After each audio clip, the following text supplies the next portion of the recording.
हरे राम राम राम हरे हरे, हरे कृष्ण कृष्ण कृष्ण हरे हरे।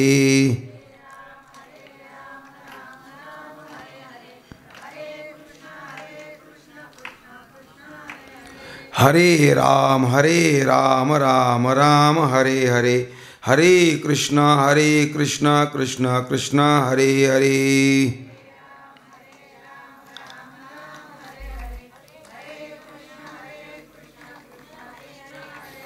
हरे राम राम राम हरे हरे, हरे कृष्ण कृष्ण कृष्ण हरे हरे।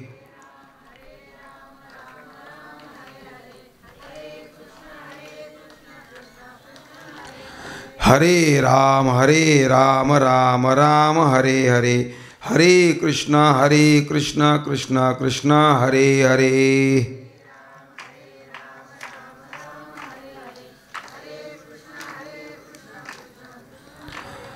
हरे राम राम राम हरे हरे, हरे कृष्ण कृष्ण कृष्ण हरे हरे।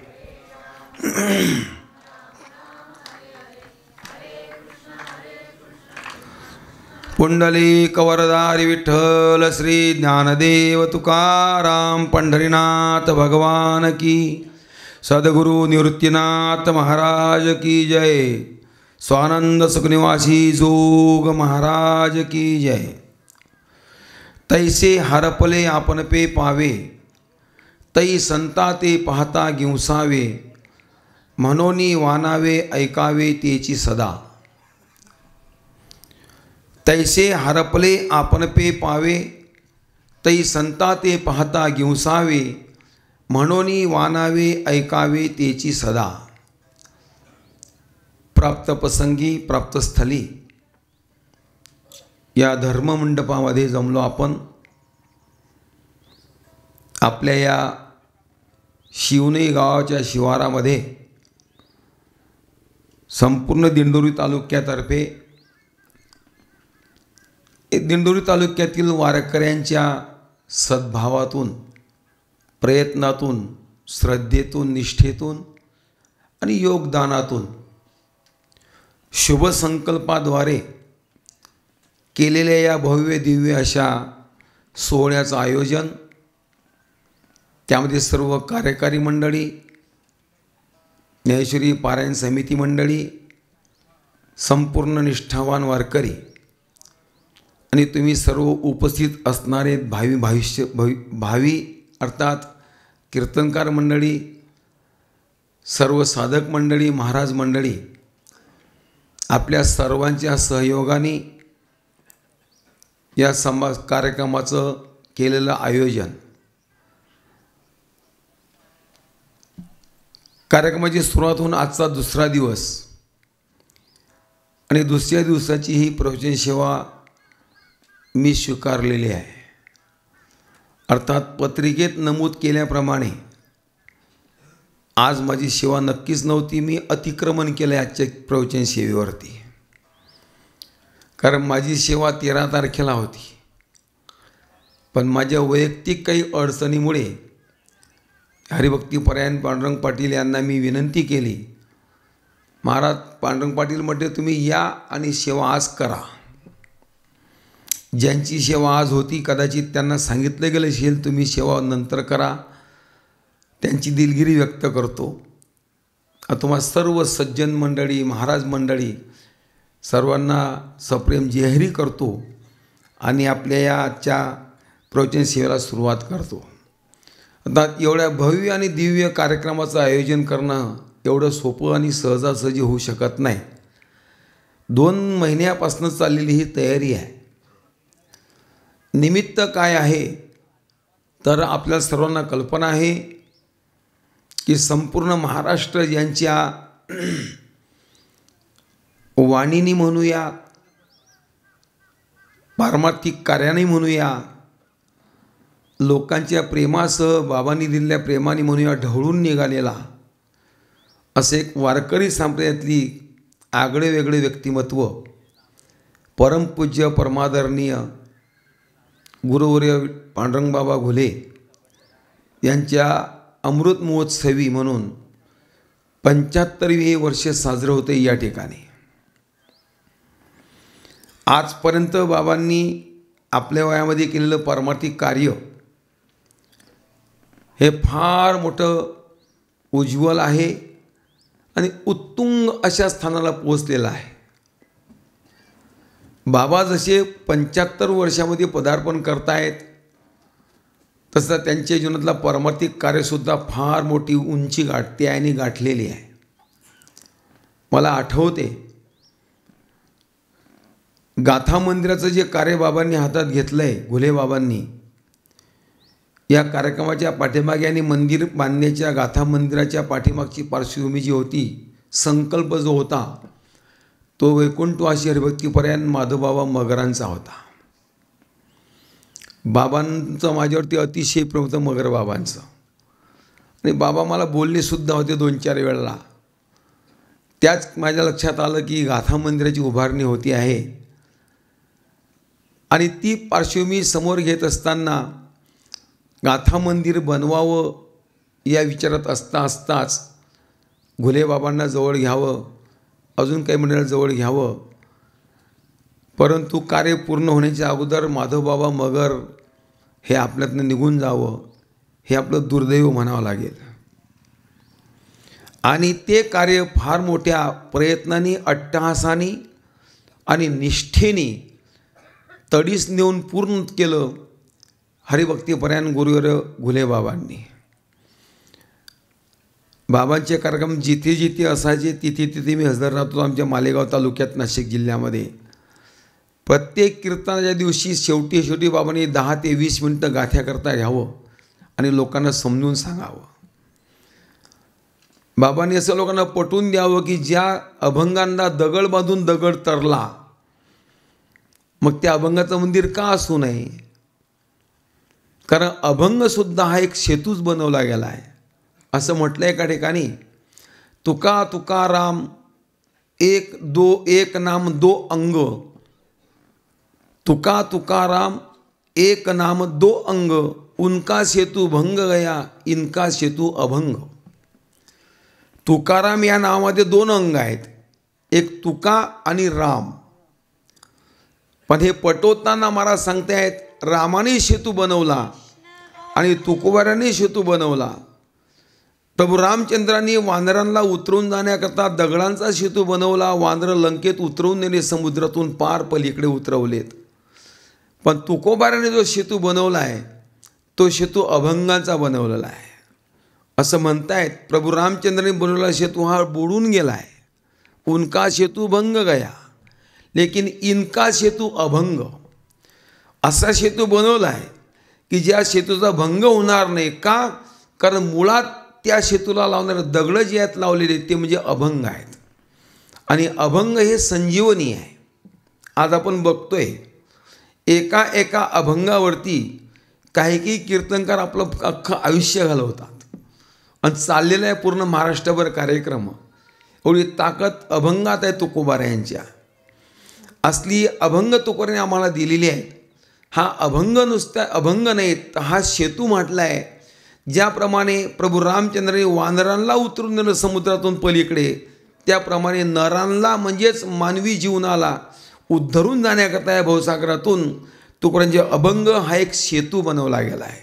असे अभंग, त्या अभंगाचं मंदिर का असू नये हा शुभ संकल्प ज्या महात्म्यांनी केला, हातात कार्य घेतलं आणि माऊली ज्ञानोबारांच्या कृपेने, तुकोबारांच्या कृपेने, पांडुरंगाच्या कृपा प्रसादाने, तुम्हा आपल्या सर्व महाराष्ट्रातील लोकांच्या सहकार्याने आज मोठ्या दिमाखामध्ये देहू गावामध्ये गाथा मंदिर उभा आहे.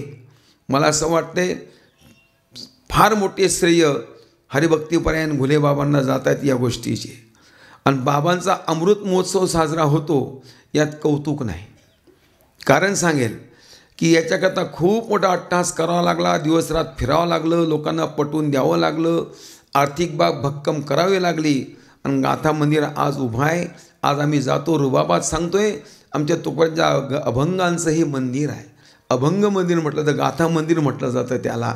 अर्थात बाबांचा हा 75वीचा सोहळा साजरा होतोय. शास्त्रामध्ये असं मानलेलं आहे, काही गोष्टी मानवी जीवनात फार दुर्लभ आहेत. तशा 13 गोष्टी मानल्या दुर्लभ आहेत. त्या कोणत्या कोणत्या आहेत? श्लोक फार गोड आहे. असं म्हटलंय शास्त्रकारांनी, मानुष्यंवर वंश विभुहा दीर्घायुर आरोग्यता सन्मित्रम सुसुता सती प्रिय भक्तिश्च नारायणो विद्वत्वम सुजनत्वम इंद्रियजयो सत्पात्रदाने रती विना पुण्यन त्रयोदश गुणः संसारिनो दुर्लभः. संसारामध्ये प्रत्येक माणसाला ह्या 13 गोष्टी प्राप्त होणं दुर्लभ आहेत, अतिशय दुर्लभ आहे. पण कदाचित 13च्या 13 जरी प्राप्त झालेल्या नसल्या, ह्या 13 पैकी एक जरी गोष्ट प्राप्त झालेली असेल सहजासहजी, तर ती माणसाच्या वर्तमान जीवनातील पुण्याचे नाही, वर्तमान जीवनातील कार्याचे नाही, तर महाराज सांगतायत पाठीमागच्या जन्माची पुण्य आहे. पुण्याशिवाय ह्या 13 गोष्टी प्राप्त होत नाहीत. विना पुण्येन त्रयोदश गुणः संसारिनो दुर्लभः. संसारात दुर्लभ आहेत 13 गोष्टी बिना पुण्याने. मग मानुष्यम वरवंश, कोणत्या 13 गोष्टी? मानुष्यम याचा अर्थ आहे मनुष्यपणा, मनुष्य जीवन. मी सांगत असतो कधी कधी की तुम्ही आपण जन्माला जे आलोत ना, आपल्या इच्छेने नाही आलो, आपल्या प्रयत्नाने नाही आलो. कारण मनुष्य जीवन प्राप्त व्हायकरता प्रयत्नाची गरज नसते. प्रयत्न करून मानवी जीवन प्राप्त होत नाही. दुसरी गोष्ट, वशिला लावून चालतच नाही, डोनेशन तिथं चालतच नाही, इच्छा चालत नाही, प्रयत्न चालत नाही, डोनेशन लागत नाही, वशिला अजिबात चालत नाही. मग आम्हाला मनुष्य मिळालं का नाही? मग मिळालं. मग त्याचं कारण काय आहे? त्याचं कारण फक्त एकच आहे, मागच्या जन्मातली पुण्य आहे. नाथबाबा असं म्हणतायत हरिपाठामध्ये, बहुता सुकृती नरदेह लाधला आणि भक्ती विनयला अधोगती. तुम्हा मला मानवी जीवन प्राप्त झाले हे मागच्या जन्मातली पुण्यही आहे, मनुष्य जीवन. दुसरी गोष्ट सांगते आहेत वरवंश, हा मानवी जीवन प्राप्त झालंय हे जितकं पुण्याचं कार्य आहे, जितकं पुण्याचं फल आहे. भरतखंडी नरदेह प्राप्ती हे तव परम भाग्याची संपत्ती नाथबाबा म्हणतात. अर्थात पुण्याशिवाय मानवी जीवन मिळत नाही, हा एक भाग झाला. दुसरी गोष्ट सांगतात वरवंश, हा मानवी जीवन मिळणं, ते कुठेही मिळणं हा एक भाग वेगळा आहे.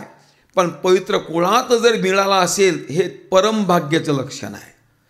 कारण जन्माला यावं, माणसाने पवित्र कुळात जन्माला यावं. तुकोऱ्या देवाकडे विनंती करतात, देवा मनसी काही मागा हेच देगा पांडुरंगा. काही नको देऊ, हेच दे, पण काय दे म्हणशील तर हरिदासाची घरी आणि मज उपजवा जन्मांतरी. पवित्र कुळात जन्म दे, एक तर ब्राह्मण कुळात तरी दे, वैष्णवाच्या कुळात तरी दे, राजकुळात तरी दे. पवित्र कुळात जन्माला प्राप्त येणं हे परम पुण्याचं लक्षण मानलं गेलं. त्याच्यानंतर वैभव हा म्हणजे संपत्ती. माणसाला संपत्ती प्रयत्नाने मिळत नाही, प्रयत्नाला जोड पाहिजे प्रारब्धाची. मौली नरब्रह्म लिहितात, भाग्याचे नि भडसे उद्यमाचे नि मिसे आणि संपत्ती जात आपैसे घर रेगे. जर आमचं प्रारब्ध अनुकूल असेल ना, तर मग माणसा जीवनात हातात खडे धरा, त्या खड्यांचे मोती होऊ शकतात. पण प्रारब्ध प्रतिकूल असेल तर अदृष्ट झाली या उदासू आणि पालटे श्रीमंतीचा विलासू. त्याकडे कसं म्हटलं हिंदी कवींनी, सिकंदर चले झाडे के वास्ते डब्बा लेके हाथ पानी के लिए हाथ डुबाया तो मोती आए हाथ. दलिंदर चले मोती के वास्ते कर्म लेके साथ मोती के लिए हाथ डुबाया तो खडे आए हाथ. मानवी जीवनामध्ये संपत्ती ही पुण्याने प्राप्त होते. प्रयत्न फक्त निमित्ताला मानले गेले. विना प्रयत्नाने काहीच मिळत नाही, पण नुसत्या प्रयत्नाने सुद्धा काहीच मिळत नाही. त्याला प्रारब्धाची जोड म्हणतात, फलश्रुती त्याला म्हणतात. प्रयत्न अधिक प्रारब्ध बरोबर फलश्रुती आहे. नुसत्या प्रयत्नाने मिळत नाही, नुसत्या प्रारब्धाने मिळत नाही. कारण प्रारब्ध हे आकाशातून टपकत नाही खाली, प्रारब्ध हे प्रयत्नातून जन्माला येतं. म्हणून तो कदाचित व्यवसाय निमित्त आणि फल देते संचित. उद्यमाचे निमिषे ओवीन म्हटली मी तुमच्यासमोर. निमित्त काय लागतं? उद्यम म्हणजे प्रयत्न लागतात. म्हणजे याचा अर्थ असा आहे की संपत्ती माणसाला जी प्राप्त होते ती पुण्यानेच प्राप्त होत असते. चौथी गोष्ट सांगितली त्यांनी दीर्घ आयुष्य. मनुष्य जीवनाची गणती केलेली आहे, आयुष्य गणना सांगितली 100 वर्षाची. पण 100 वर्षाची गणती जरी केलेली असली, गणना केली असली तरी आपण बॉन्ड घेऊन आलेलो नाही की 100 वर्ष जगूच आपण. कारण कल्पना आहे आपल्याला, मी सांगत असतो कधी कधी की माणसाला मरण्याकरता बिमारीची गरज नसती, मरण्याकरता रोगाची गरज नसती. निमित्त लागतं कशाचं तरी. एक म्हण आहे आमच्या ऐरणी भाषेत, उनी गुचकीन गया पुचकी. हुचकी आली तरी माणसं मरतात. लोक म्हणतात कसा काय मेला? निमित्त आहे, कारण परमात्मा त्याच्यावर येऊ देत नाही. म्हणून माणसाचं दीर्घायुष्य प्राप्त होणं हे परमभाग्याचं लक्षण आहे.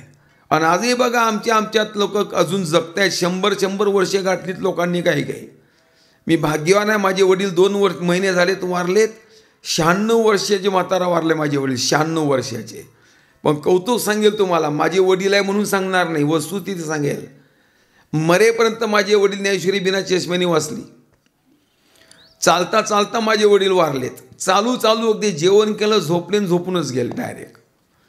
अंगाला ताप नाही, थंडी नाही, सर्दी नाही, खोकला नाही, पण 96 वर्षे वय भोगलं आयुष्य. हे परम पुण्याचं लक्षण आहे. आज आपण बघतोय आत्ताची जन्माला येणारी पोरं जन्माला आलेल्या काचाच्या पेटीत ठेवावं लागतात.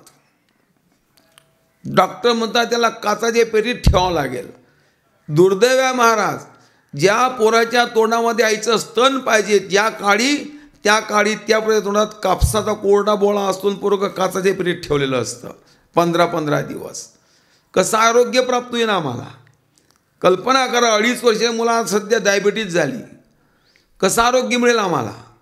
पण दीर्घ आयुष्य अधिक निरोगी आरोग्य मिळणं हे परमपुण्याचं लक्षण सांगितलेलं आहे. पुढे असं म्हटलं आहे, सन्मित्रम, चांगले मित्र जीवनात जोडण्याकरता पुण्य लागतं. सुसुतः, चांगली संतती आमच्या पोटी जन्माला येण्याकरता काय लागतं? पुण्य लागते. असं म्हटलं आहे का ठिकाणी, सुशिलो मातृपुण्येन पितृपुण्येन चतुरहा उदात्तो वंश पुण्यनं आत्मपुण्यनं सौभाग्यता. संतती चांगली पोटी जन्माला येण्याकरता मायबापही पुण्यवान लागतात त्याच्यासाठी. म्हणून चांगली संतती पोटी जन्माला येणं हे पुण्याचं लक्षण आहे. सुसुता, सतीप्रिय, हा पत्नी प्रत्येकालाच भेटते, पण जीवापाळ प्रेम करणारी बायको सर्वांना मिळतेच असं प्रकार नाही. आपण बघतोय घरामध्ये. अर्थात चांगली पत्नी प्राप्त होणं याला सुद्धा पुण्य लागतं मागच्या जन्मातलं. मी सांगत होतो, घराला शेजारी चांगला मिळण्याकरता पुण्य लागतं. त्यात दगडावरून शेणावरून भानगडी होतात लोकांच्या कोर्टात. असं आहे. भक्तिश्च नारायणो, भगवंताचा भक्ती आवडण्याकरता, भगवंतावर प्रेम जळण्याकरता, नामचिंतन करण्याकरता पुण्याची गरज आहे. सांगेल मी तुम्हाला. आणि त्यात सत्संग प्राप्त होण्याकरता पुण्याची गरज आहे. काय अभंगा तू करत जा, तिळे तिळे पुण्य साचा पडे, तर ते बहुता जन्मी जोडे, नाम तुझे वाचेशी आतोडे, समागमगडे संतांचा. पण केव्हा? तिळे तिळे पुण्य साचा पडे. एका जन्मातल्या पुण्याने संत समागम घडत नाही. एका जन्मातल्या पुण्याने माणसाच्या जीवनामध्ये नामचिंतन, भक्ती, आवड निर्माण होत नाही. याकरता अनंत जन्मात सुकृत लागतं. सुकृत वेगळं, पुण्य वेगळं. भोग प्राप्त होण्याकरता पुण्याची गरज आहे, पण मात्र भगवंताच्या भक्तीची आवड निर्माण होण्याकरता सुकृताची गरज आहे. बहुता सुकृताची जोडी म्हणून विठ्ठली आवडी. पूर्वजन्मी सुकृते थोर केली, ती मज आजी फळाशी आली, परमानंदू आजी मानसी, म्हणून भेटी झाली या संतांशी. सांगू तुम्हाला, संत भेट होण्याकरता, संत प्राप्ती होण्याकरता अनंत जन्मातलं सुकृत लागतं. महाराज म्हणतात, पूर्व पुण्य असता गाठी, संत भेटी तै होय. तरच संतोची भेट, साधूची भेट, नाही तर नाही. भारतात सुकृत म्हणजे काय? तर ऐका, निष्काम कर्मातून जे तयार होते त्याला म्हणतात सुकृत. सकाम कर्मातून जे तयार होते त्याला म्हणतात पुण्य. पुण्याच्या माध्यमातून आम्हाला भोग प्राप्त होतील. स्वर्गात जाण्याकरता पुण्य लागतं, सुकृत नाही लागत. गीता सांगते आमची, त्रैविद्या माम सोमपा भूत पापा यज्ञरिष्ठ प्रार्थयंती. ते पुण्य मासाद्य सुरेंद्र लोकम अश्नंती दिव्य देवी देव भोगान. पुण्य लागतं स्वर्गात जाण्याकरता, सुकृत लागते ते भगवंताची भक्ती आवडण्याकरता, परमात्माची आवड निर्माण होण्याकरता. चला पुढे विषय आपल्याला भक्तिश्च नारायण पुढे येतात. विद्वत्वम सुजनत्वम इंद्रियजयो. विद्वत्ता माणसाला पुस्तकं पाठ करून प्राप्त होत नाही, त्याच्यामागे पुण्याचं बळ लागतं मागच्या जन्मातल्या. विद्वत्वम सुजनत्वम, चांगले सोयरे, चांगले संबंधी, चांगले नातेवाईक जीवनात जोडल्या जाण्यासाठी पुण्याची गरज आहे. सुजनत्व इंद्रियजयो, इंद्रिय कंट्रोल राहण्याकरता पुण्याचं बळ लागतं पाठीमागे. सत्पात्र दाने रती, दान करण्याकरता, आणि ते सत्पात्री दान करण्याकरता माणसाकडे धन असावं हे लागत नाही. धन असून जर मन नसेल तर मनुष्य दान करू शकत नाही.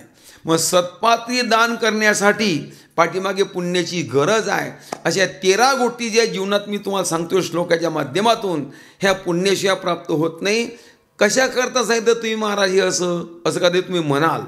आज हा सोहळा ज्यांच्या अमृत महोत्सवामुळे चाललेला आहे, अर्थात हरिभक्तीपरायण गुरुवर्य परमादरणीय परमपूज्य घुले बाबा यांचा हा अमृत महोत्सवी साजरा कार्यक्रम या ठिकाणी साजरा होतोय.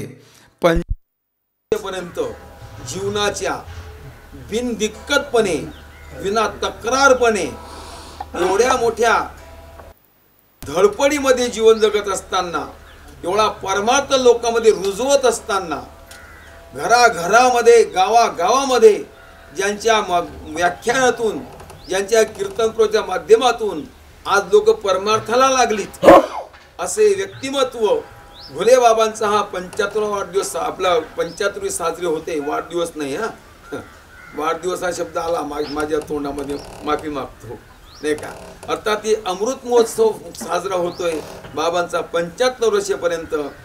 खरोखरच बाबांच्या पाठीमागे अदृश्य शक्ती कार्यरत आहे हे आपल्याला मानावं लागेल. आणि योगनाकांनी या ज्ञान यज्ञामध्ये ही आजच्या सेवेची आहुती देण्याचं माझ्याकडे कार्यालय छोटंसं किंवा सेवा करण्याचा योग मला प्राप्त झाला. आणि त्यानिमित्ताने सेवेसाठी जी ओवी निवडलेली आहे ही ओवी आहे ज्ञानेश्वरीच्या 18व्या अध्यायामधली 400 क्रमांकाची ओवी आहे. या ओवीचा भाव असा आहे, माऊली नानवंतात तैसे हरपले आपण पे पावे, तै संता ते पाहता घेऊसावे, म्हणून वानावे ऐकावे त्यांची सर. तैसे हरपले आपण पे पावे, माऊली म्हणतात त्याप्रमाणे आपण जे हरवलेलो आहे ते जर आपल्याला प्राप्त करून घ्यायचं असेल तर संतांच्या बाबतीत विचार करणं गरजेचं आहे. प्रश्न उपस्थित आहे, काय हरवलंय आमचं, नेमकं काय हरवलंय? एकच भाग आहे त्यातला, फक्त तुमचा आमचा आत्मभाव हरवलेला आहे. आणि तो आत्मभाव आम्हाला प्राप्त व्हावा असं वाटत असेल, नये नये किंबहुना आत्मभाव प्राप्त करून घेण्याकरताच आमचे सर्व प्रयत्न चालले. पारमार्थिक जीवनाची पूर्णता जी आहे, पारमार्थिक जीवनाची पूर्णता, मानवी जीवनाची पूर्णता ही आत्मप्राप्तीतच आहे, बाकी कशात नाही. आणि त्याकरता आम्हाला ह्या गोष्टी करायच्या आहेत. कारण साधुबोध झाला, नोरोनिया ठेला, ठाईचा मुराला अनुभव. हे साध्य आहे परमार्थिक जीवनातलं. साधना काय करतो आपण आम्हाला सोडून द्या, हे साध्य आहे. आम्हाला हरवलेला आमचा आत्मभाव प्राप्त करून घेणं गरजेचं आहे. आणि त्याकरता आम्हाला परमार्थ करायचा आहे. कशासाठी परमार्थ करायचं आहे असं कोणी जर विचारेल तर, मी कोण आहे, मी कोण आहे याची प्राप्ती करून घेण्याकरता आम्हाला परमार्थ करायचा आहे. कदाचित माफी मागून बोलतो, ह्या जन्मात आम्हाला ते प्राप्त होईलच सांगता येत नाही. कारण तो की बाजारचा दुकानातला माल नाही, पैसे द्या घेऊन या. जर असेल आमची अनंत पुण्याची जन्माची पुण्य तर कदाचित याही जन्मात आमच्यावर कृपा होऊ शकते. जर आज आम्ही कामाला लागलो असेल, साधनेला लागलो असेल तर अजून अनंत जन्म साधना करावीच लागेल. कारण पाठीमागे साधू संतांना जे प्राप्त झाले, सद्गुरू कृपा झाली, त्यांना एका जन्मात झालेली नाही. बहिणाबहिणींना तुकोऱ्यांची कृपा होण्याकरता 7 जन्म घ्यावे लागले. काही ठिकाणी 13 जन्म मानले आहेत बहिणाबाईचे. 13 जन्मांची वर्षसंख्या होती 351 वर्षेपर्यंत. 351 वर्षेपर्यंत तपश्चर्या केली बहिणाबाईंनी. त्यावेळेला तुकोबारायांचं दर्शन बहिणाबाईंना झालं. मी सांगेल तुम्हाला, साधू संत सद्गुरू हे 3 शब्द जे आहेत ना, हे एका अर्थी आहे. साधू म्हणजे संत आहेत, संत म्हणजे सद्गुरू आहे. म्हणून सद्गुरू, साधू आणि संत यांच्यामध्ये भेद नाही. काही लोक सांगतात आमची कीर्तनकार समाजाला की साधू वेगळा आणि संत वेगळा. साधू वेगळा आणि संत वेगळा नाही, साधू संत तोच आहे. तर साधू आणि संत या शब्दात भेद असता, शाब्दिक भेद असू शकतो, या तत्वात भेद नाही. भेद असता तर वारकरी संतांनी साधू शब्दाचा प्रयोग कुठेच केला नसता, कुठेच नाही. संत कृपेत जर जीवनाचं कल्याण असेल तर साधू कृपेत असू की नाही. आता मी प्रमाण तुम्हाला बोललोय. कोणाचा बोध पाहिजे म्हणतात ज्ञानोबा राया? साधूचा. मग साधू म्हणजे हे आम्ही पाहतो हे काय गावात फिरतात हे नाही. ऐका ना, आता साधू संत आणि सद्गुरू शब्द किती असू शकतात. एका मायेच्या बाबतीत शब्द वापरले आहेत जवळपास एका अर्थाने. माया काय, भ्रम काय, अविद्या काय, अज्ञान काय, अहंकार काय, हे सर्व शब्द एका अर्थी आहेत जवळजवळ. भगवंताकरता ब्रह्माकरता किती शब्द वापरले गेलेत. तत्व काय, वस्तू काय, ब्रह्म काय, परमात्मा काय, परब्रह्म काय, अनेक शब्द आहेत नाही का. व्यवहारामध्ये काही वस्तूंना अनेक शब्द वापरले जातात. अनेक शब्द समजण्याकरता सांगतो फक्त आपल्याला. आम्हाला तहान लागले की मी पाणी पितो की नाही? पितो. आता पाणी हे तत्व एक आहे. मग ते महाराष्ट्र राज्यातलं असो का बाकीच्या राज्यातलं असो, भारतातलं असो का भारताच्या बाहेरचं, पाणी म्हणजे पाणी आहे. नाल्याचं म्हटलं तर पाणीच आहे, नदीचं म्हटलं तर पाणी आहे, धरणाचं म्हटलं तर पाणीच आहे. हाय का नाही? पटकन बोला. पाणीच आहे ना. विहिरीचं घ्या, कुठलंही घ्या, नळातलं घ्या, गाळातलं घ्या, पाणी पाणीच आहे.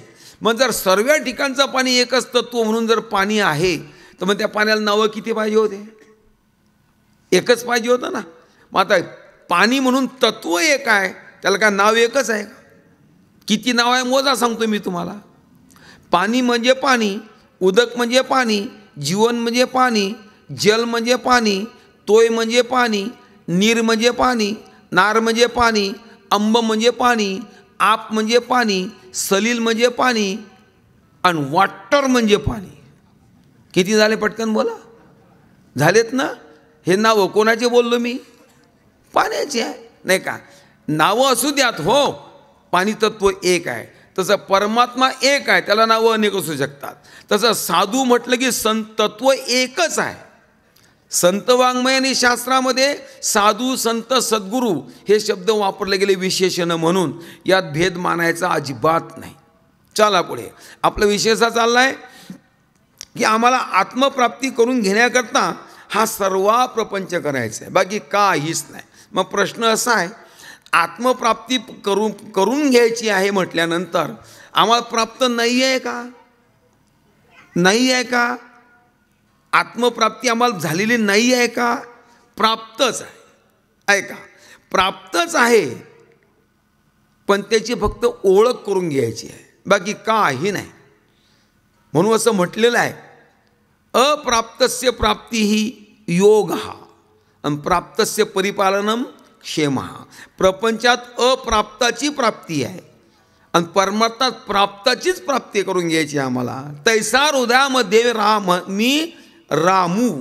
अर्थात आमच्याजवळ आमचं तत्व जे हरवलेलं म्हणतो आम्ही, हे आमच्या जवळच आहे. मी तर माफी मागून बोलेल, जितका आमचा परमात्मा आमच्या जवळ आहे तितकं कोणीच नाही. ना बाप, ना माय, ना घर, ना दार, ना बायका, ना पोरं. तुमचं काय मत आहे? जितका परमात्मा आमच्या जवळ आहे तितका आमच्याजवळ कोणीच नाही. पत्नी म्हटलं तरी लांबच आहे, पोऱ्या म्हटलं तरी लांबच आहे, आणि राम म्हटलं तर कुठे आहे? तैसा हृदयामध्ये मी. सांगा बरं, इतकं जवळ कोण आहे आमच्या? पण गंमत अशी आहे, ज्ञानोबा असं म्हणतात एका ठिकाणी, अवीट गे माये विटे ना, जवळी आहे परी भेटे. हे दुर्दैव आहे तुमचं आमचं.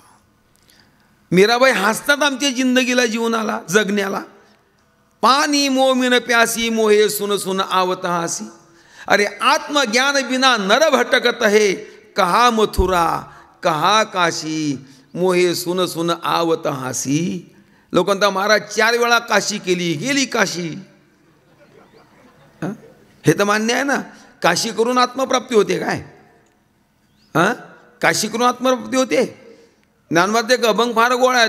त्रिवेणीचे स्नान अखंडित करा, काशी वाशी मरा ज्ञाने विन. बस काशीमध्ये राहून मरा तुम्ही तिथे.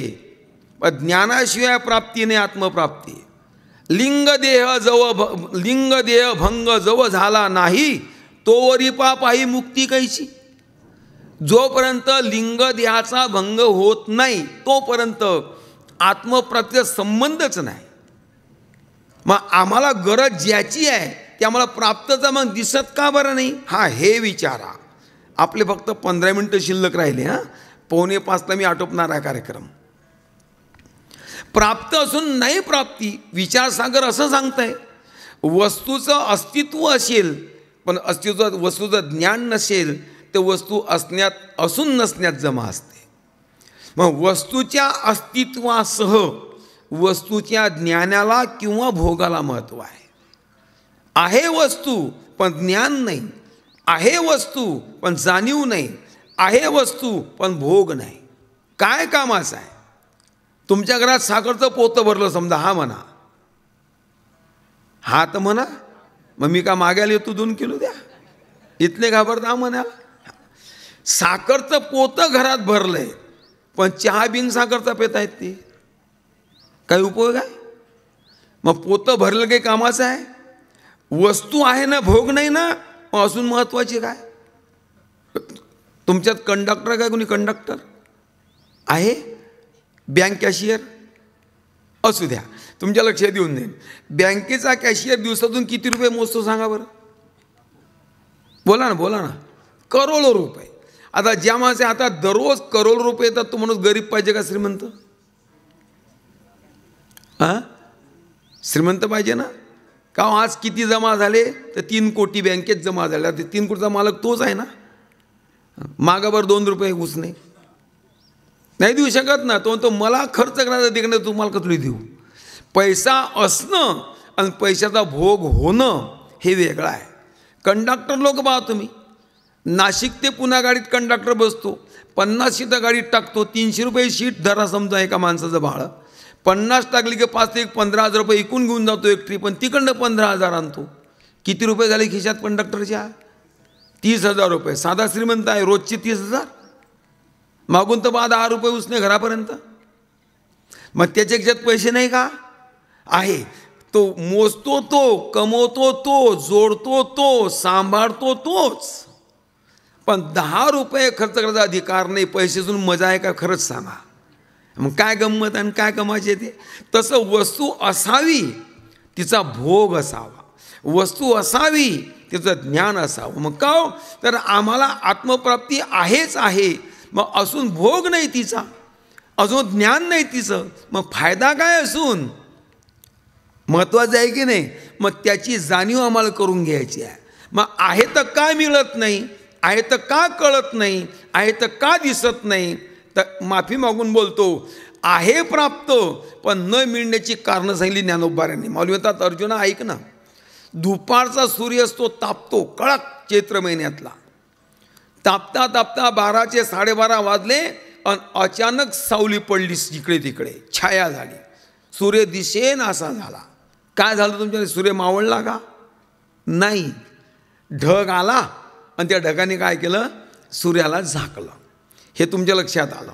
दुसरा उदाहरण आहे, पाणी भरपूर आहे पण पाणी दिसत नाही कारण वर शेवाळ आहे. आलं लक्षात? तिसरं उदाहरण आहे, संध्याकाळची वेळ, एक मावशी स्वयंपाकाकरता लागली 7 वाजता. लाईट होती आणि कामाला लागतं अचानक लाईट गेली. लोड शेडिंग होतं, त्याला इलाज नाही. म्हातारी उठली, खुंटीचा कंदील काढला, ढक्कन काढलं, काच काढला, वात थोडी मोठी केली, काडी पेटवली, दिवा लावला, काच बसवला, ढक्कन चढवलं, खुंटीला कंदील अटकून दिला आणि भाकरी करायला सुरुवात केली. 10 मिनिटात परत अंधार पडला. म्हातारीने विचार केला, आता कंदील लावला आणि कसा का अंधार पडला. म्हातारीने कंदिलाकडे बघितलं तर आत दिवा पेटलेला होता, पण बाहेर प्रकाश पडत नव्हता. काय कारण माहिती आहे तुम्हाला? त्या दिव्याला ज्योत आली आणि त्याची काजळी निर्माण झाली आणि ती काजळी आतल्या काचाला चिकटली. आता तुम्हाला कल्पना आहे, काजळीने जर काच व्यापला तर आतल्या दिव्याचा प्रकाश किती तीक्ष्ण असू द्या आणि किती प्रखर असू द्या, ती काजळी काचाला चिकटली की बाहेर प्रकाश काजळी पडू देत नाही. पडू देते का?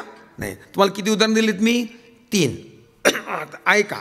ज्ञानोबा म्हणतात, सूर्य आहे दुपारचा, आला ढग, सूर्याला झाकून टाकलं, पण काही वेळाने वारा सुटला आणि तो ढग बाजूला झाला, परत सूर्य दिसायला लागला.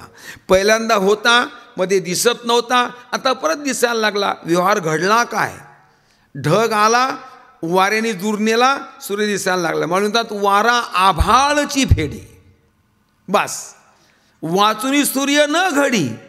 वाऱ्याने फक्त एकच केलं, सूर्याला आड आलेला ढग बाजूला नेला आणि असणारा सूर्य आम्हाला काय झाला परत दाखवला. कोणी? वाऱ्याने. वाऱ्याने सूर्य तर निर्माण केला नाही ना. तुमचं काय मत आहे? वाऱ्याने सूर्य निर्माण केला का? नाही. प्रतिबंध होतो तो काय केला? दूर केला, ढग बाजूला गेला. ज्ञानोबा राहतात, हाते बाबुळी झाडी ते इथे पाणी.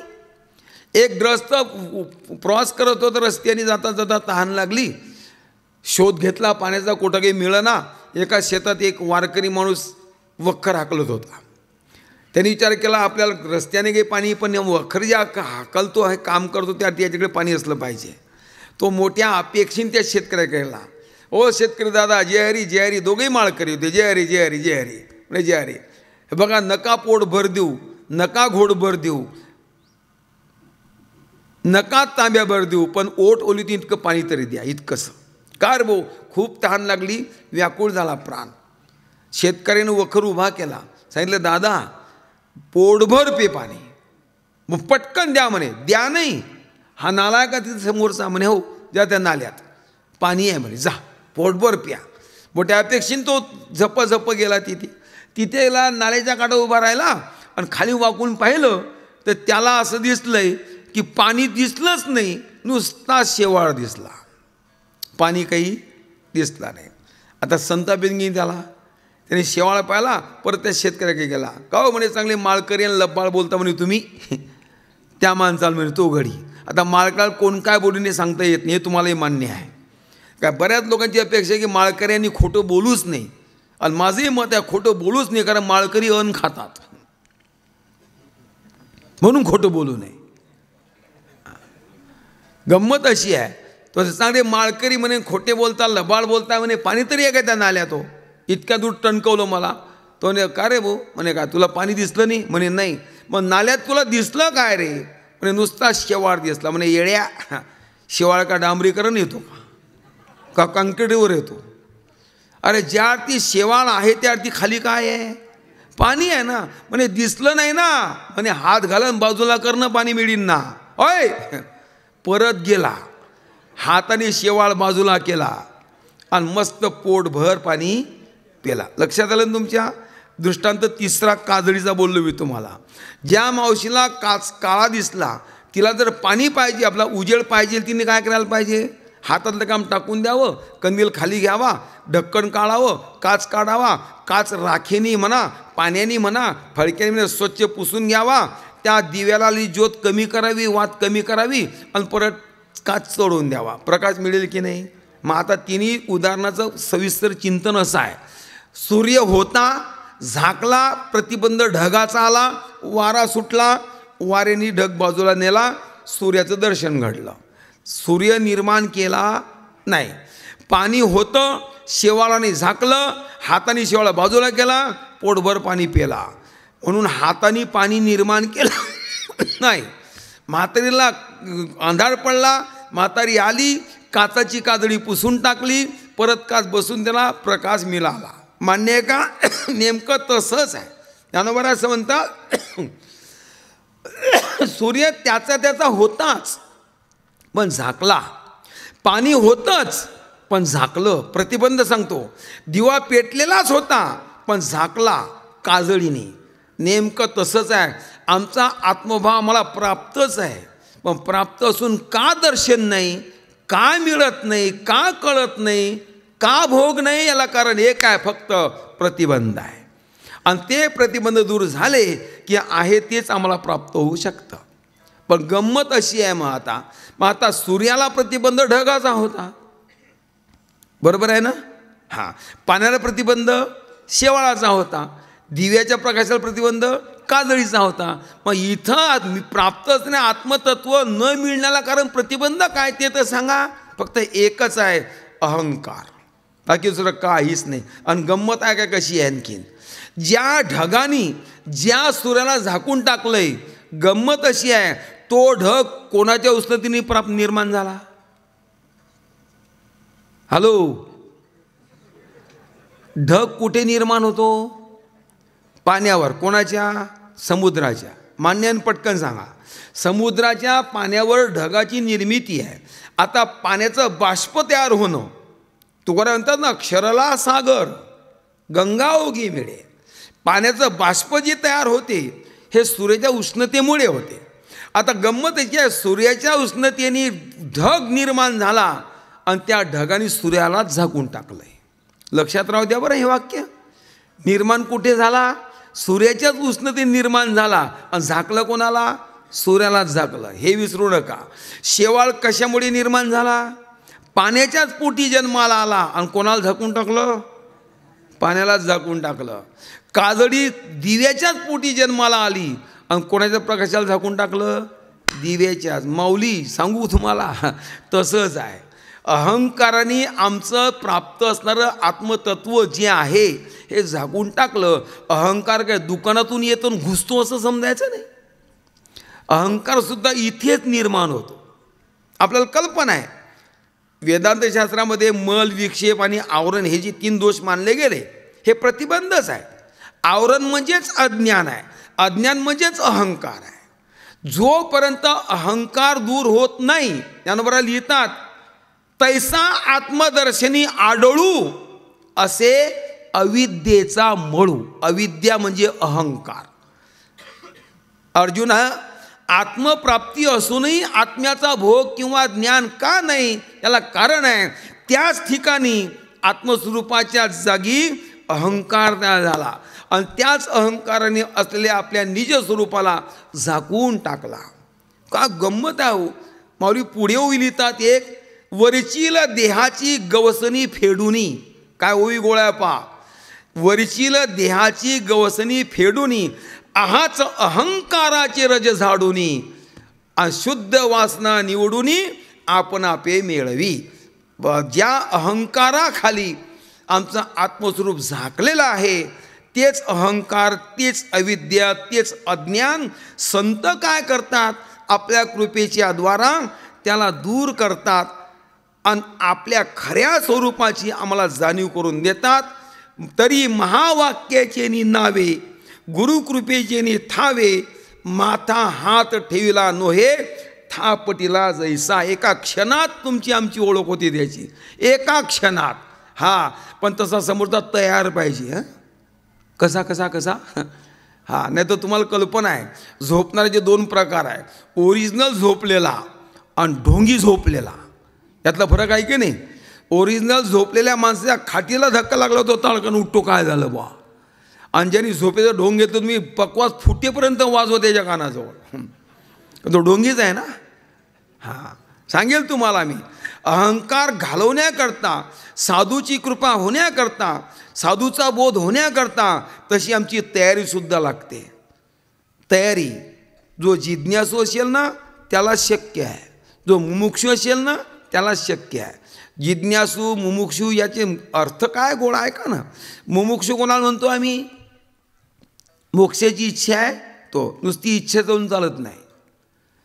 मला वाटते मला मोक्ष मिळाला पाहिजे, पण नुसती इच्छा करून चालणार नाही ना. मोक्षाची इच्छा असून मोक्ष प्राप्तीकरता तळमळ करणारा, प्रयत्न करणारा त्याला मुमुक्ष म्हणतात. त्यात चुलीजवळ हातपाय आदळणारे भरपूर आहे. मला पंढरपूरला जायचं, मग निघणार रस्त्याला लागणार. घरात हातपाय आदळून पंढरपूरला पोहोचशील का? नाही, रस्त्याला लागावं लागेल. आणि ज्या दिवशी आमची साधना पूर्ण होईल त्याला आम्ही खरे साधक बनू.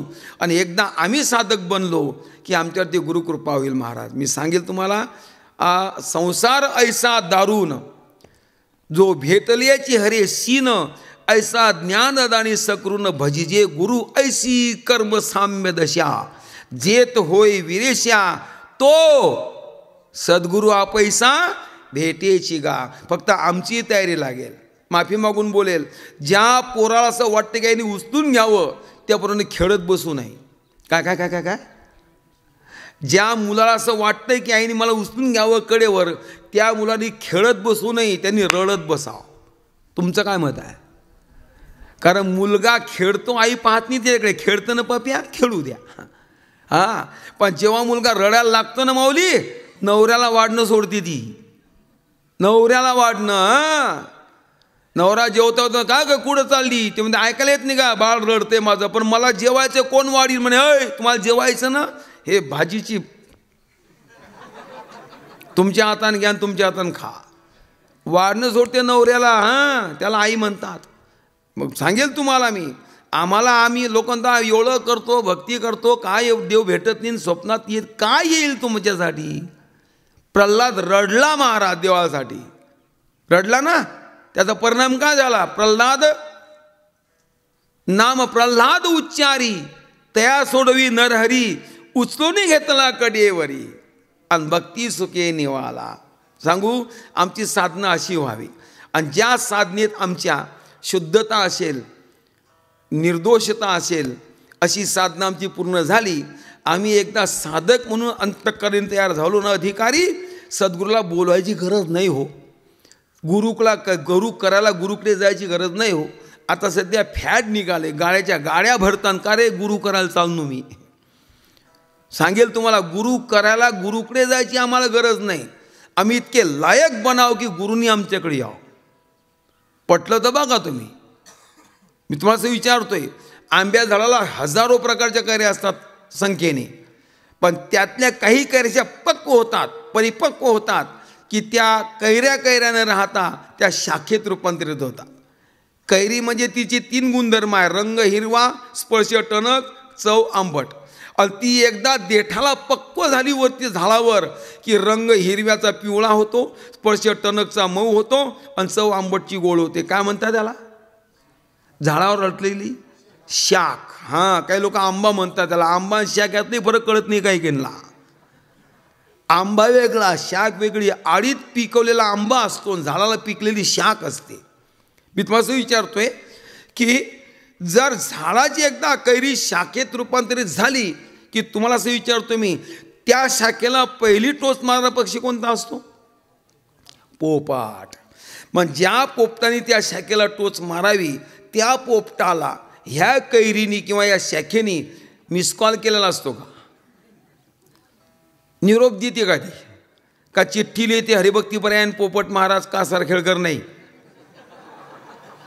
ऐका गंमत.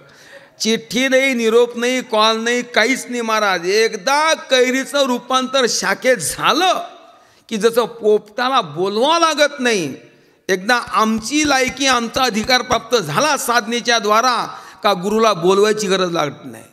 अभंगवाचा तुकोरांचा तो सत्य गुरु राये कृपा मज केली, परी नाही घडली सेवा काही, सापडविले वाटे जाता गंगा स्नाना, आणि मस्तिक तो जाणार ठेवी लागला. महाराजांतात मी माझी साधना करत होतो, गंगेच्या झाड चाललो होतो, पण काय कळे उपजला अंतराय.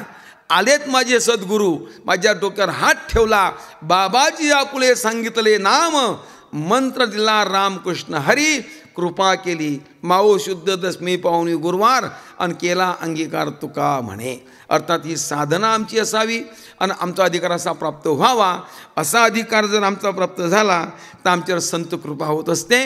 कारण संत मायबाप कृपाळू असतात, दयाळू असतात, आणि त्यांच्या कृपेद्वारा आमचा हरवलेला आत्मभाव आम्हाला प्राप्त होतो. म्हणून तैसे हरपले आपण पे पावे, तै संता ते पाहता घेऊन सावे. म्हणून संतांच्या बाबतीत विचार करणं गरजेचं असतो. तेच संत आमच्यावरती कृपा करतात आणि आमचा आत्मभाव आम्हाला प्राप्त करून देतात. जीवनात कृतार्थता होते. तैसे म्हटलं आहे, पण तैसे म्हणजे कैसे त्याच्यावरची ओवी आहे, मुक्ता ते निर्धारिता लाभे आपुलीच मुक्तता, जैसी दीपे दिसे पाहता आपली वस्तू तैसे. झालेली सेवा नाथांच्या चरणी जो माझ्या चरणी समर्पण करतो, तुम्हा सर्व सुज्ञ तज्ज्ञ प्राज्ञ श्रोतृ मायबापांच्या चरणी समर्पण करतो. या ठिकाणी सेवेला विराम देतो. पुंडलिक वरदारी विठ्ठल श्री ज्ञानदेव विठ्ठल विठ्ठल विठ्ठल विठ्ठल विठ्ठल. पुंडलिक वरदा हरी विठ्ठल श्री ज्ञानदेव तुकाराम पंढरीनाथ भगवान की. हा आताच ज्यांची